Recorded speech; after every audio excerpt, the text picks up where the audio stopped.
Ինչպես է առաջանում քար երիկամում և որոնք են երիկամներում քարերի առաջացման փուլերը։ Առաջին փուլը մեզի գերհագեցումն է, երբ մեզի մեջ լուծված աղերի քանակը գերազանցում է սահմանաչափը։ Արդյունքում առաջանում է մեզի գերհագեցած լուծույթ, որը անկայուն է, և կարճ ժամանակում մեզում լուծված ավելորդ աղերը կարող են անջատվել լուծույթից, նպաստելով բյուրեղների կորիզի ձևավորմանը, որը երիկամում քարի առաջացման երկրորդ փուլն է։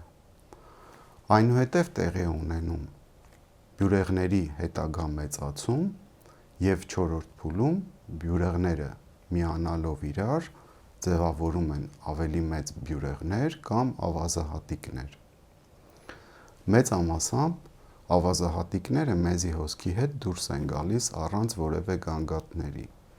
սակայն որոշ դեպքերում ավազահատիկները պահպանվում են երիկամներում, հետագայում մեծանալով և վերածվելով քարերի։ Ինչու է դա տեղի ունենում։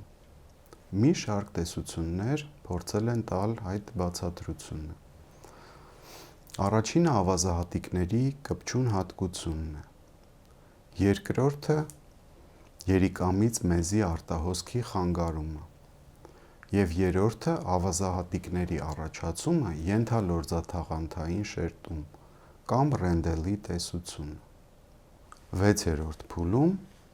քարը հետագայում մեծանալով կարող է տեղաշարժվել դեպի միզածորան, առաջացնելով մի շարք գանգատներ, այդ թվում սուր և բութ բնույթի ցավեր, արյունամիզություն, դող, սարսուռ, ջերմության բարձրացում և այլն։ Ինչի համար է անհրաժեշտ այս փուլերի իմացությունը։ Նպատակային կանխարգելում կատարելու համար, անհատական բուժական մոտեցման և կրկնակի քարագոյացման ռիսկը նվազեցնելու համար։ Իսկ կարո՞ղ ենք կանխել քարերի առաջացումը իմանալով այս փուլերը։ Այո, եթե ընդունենք շատ հեղուկներ։ Որքան շատ, այնքան, որ մեզը լինի անգույն և թափանցիկ։ Շնորհակալություն ուշադրության համար։ Եղեք առողջ։ Մինչ նոր հանդիպում։